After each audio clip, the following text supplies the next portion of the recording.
Hello, friends. Welcome back to the show. It's good to be back. Today, we are talking about something very important. Oh, yes, very important. Canada's plan for immigration for the years 2025, 2026, and 2027. 3 big years. This plan tells us how many people Canada will allow to come and live in Canada. That's right. And it has some big changes, It really does. especially if you're thinking of going to Canada to study or work. Yes, especially for those folks. So perhaps a big shift for Canada. Yes, a big shift. So this plan was just announced by the Canadian government. Yes, just this week. And it shows they are changing how they think about immigration.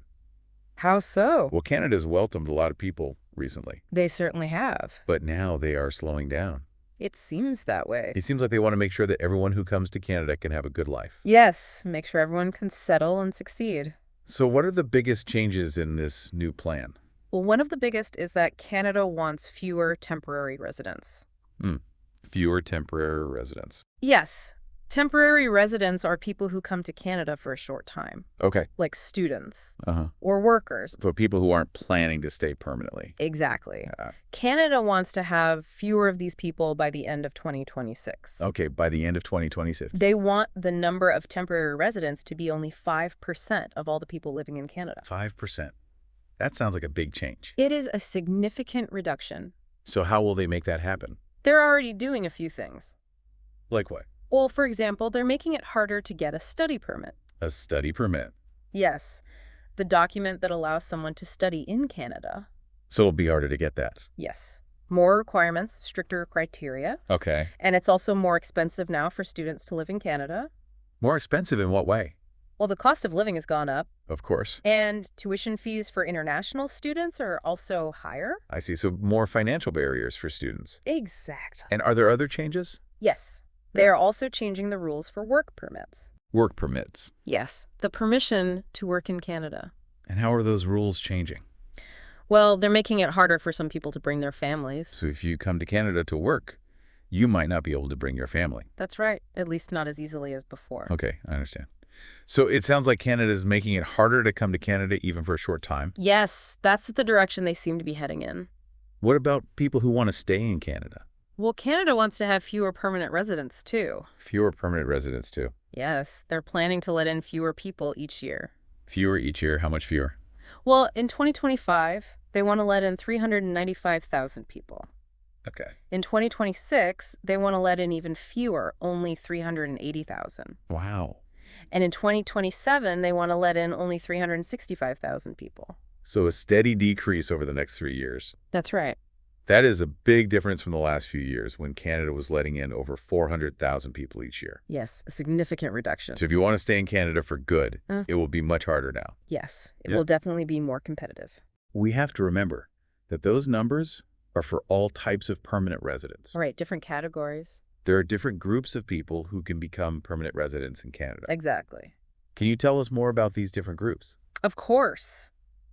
The biggest group is economic immigrants. Economic immigrants. These are people who come to Canada to work. to work and contribute to the economy. Exactly. That- By 2027, almost 62% of all permanent residents will be economic immigrants. 62%, that's a large majority. It is. So Canada really wants to bring in skilled workers, Skilled workers, yes. people who have special skills and knowledge, Exactly. especially in areas where they need more workers, Yes, in areas where there are labor shortages. like healthcare Yes, healthcare is a big one. and trades. Trades as well. So it sounds like Canada's saying we need people who can work Yes, people who can fill those in-demand jobs. and help our country grow. That's the idea. But what about people who want to come to Canada because they have family here? That's another important group. Okay. It's called family reunification. Family reunification. This group will stay at about 22% of all permanent residents. 22%. So What it's is- staying relatively stable. Yes, relatively stable. So that means that if you have family in Canada, Yes, close family members. like your spouse, partner, children, parents, or grandparents, grandparents. you might still be able to come to Canada and live with them. That's right, under the family reunification category. That is good to know. Yeah, It is important for families to be together. absolutely. Canada also has a history of helping people who are in danger in their own countries. A long and proud history. What about refugees? Canada wants to keep helping people who are in danger. So they will keep welcoming refugees. Yes, refugees and protected persons. And how much of the immigration will that be? This group will be about 15% of all permanent residents. 15%. Yes, it shows Canada's commitment to humanitarian aid. So even though Canada is reducing the number of immigrants overall, they still want to help people who need it most. Yes, they want to strike a balance between economic needs and humanitarian responsibilities.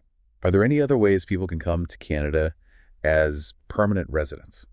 Yes, there's a smaller group called Humanitarian and Compassionate and So Other. humanitarian, compassionate, and other. Yes, it's a bit of a catch-all category. So what kind of people would fall into this category? Well, maybe they have a serious illness Serious illness. and need medical treatment in Canada. Okay. Or maybe they're facing a dangerous situation in their home country. A dangerous situation. Like what? It could be anything from a natural disaster to political persecution. So it's for people who need to come to Canada for special reasons. Exactly, cases that don't fit neatly into the other categories. This group is very small, but it shows that Canada is still thinking about people who need help. Yes, it's a reflection of Canada's humanitarian values. All of this is really interesting. It is a complex system. But I am curious about one thing. Go ahead. You mentioned that Canada is focusing on economic immigrants and skilled workers. Yes, they are prioritizing those categories. Does this mean they are only looking for people who have a lot of experience in education? Not necessarily. It's more about having skills that are in demand in Canada. Skills that are in demand. Yes, skills that employers are looking for. What about young people who are just starting their careers? Well, that's where it gets interesting. How so? Because it seems like Canada is also thinking about the future. In what way?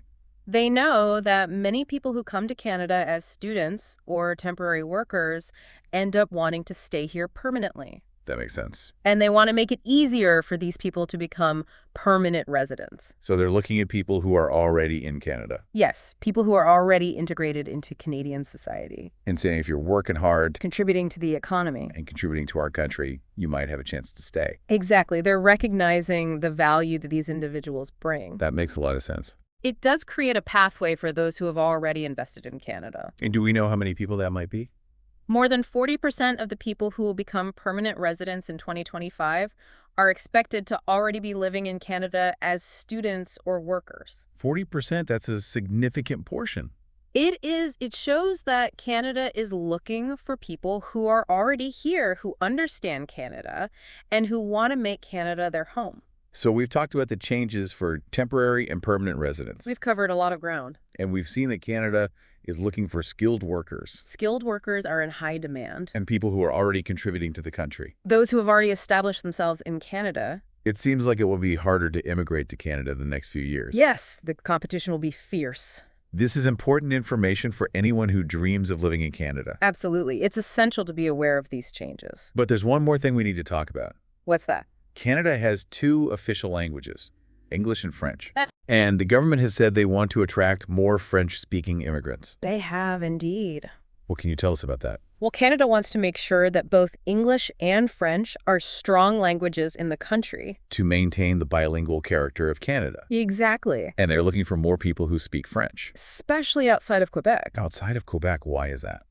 Well, Quebec already has a large French-speaking population, Right. so the government wants to promote French in other parts of the country. So they are planning to increase the number of French-speaking immigrants each year. Yes, they have set targets for that. What are those targets? In 2025, they want 8.5% of all immigrants to be French speakers. 8.5%. In 2026, they want 9.5%. Okay. And in 2027, they want 10%. Wow, that's a big increase. It is a significant jump. It shows that Canada is serious about making sure French is a strong language all across the country. They're putting their money where their mouth is. They are really making an effort to find French speakers from all over the world. Yes, they're actively recruiting French speakers. So we've talked about a lot of information today about Canada's new plan for immigration. We've covered a lot of ground. We've seen that Canada is reducing the number of immigrants overall, That's right. and that it will be harder to come to Canada the next few years. Yes, the bar is being raised. They're focusing on skilled workers Skilled workers are a priority. and people who are already contributing to the country. Those who have already established themselves. And they're making a special effort to attract French speakers. To bolster the French language. But what does all of this mean for the future of Canada? That's the big question, isn't it? It is. It's one that we'll have to explore further. In our next episode. Yes, in part 2 of our deep dive. I'm looking forward to that. Me too. We'll delve into the potential implications of these changes. For Canada's economy. Its society. And its culture. It'll be fascinating to see how these changes unfold in the years to come. Absolutely. It's a pivotal moment for Canada. So stay tuned for part 2 of our deep dive. We'll be back soon to continue this important conversation. We'll see you then. So it will likely be harder for people to come to Canada. Harder in what way? Well, it will be harder to get a work permit. Okay. Or a student visa. Right. It will also be harder to become a permanent resident. So overall, it sounds like it will be harder to move to Canada. Yes, that's the general trend. So what does this all mean for the future of Canada? That's a big question. It is a big question. And it's hard to know for sure what will happen. Of course, we can't predict the future with certainty. But we can think about some possible effects. Okay, so let's think about the economy first. Right, the economy. So Canada needs workers, right? Yes, Canada has a strong economy. And lots of jobs. But not enough people to do them. So there are labor shortages in certain sectors. Exactly. So if fewer people come to Canada, what could happen? Well, it might be harder for businesses to find workers. That makes sense. And if businesses can't find workers... They might have to slow down their operations. Or even close. That doesn't sound good for the economy. No, it could have negative consequences. Okay, so we've talked about the potential impact on the economy. Right. What about society? Well, Canada is a diverse country. Very diverse. People from all over the world live in Canada. And that diversity is often seen as a strength. Yes. It brings new ideas and new perspectives. And enriches Canadian culture. Exactly. So if fewer people come to Canada, what could that mean for Canadian society? Well, Canada might become less diverse.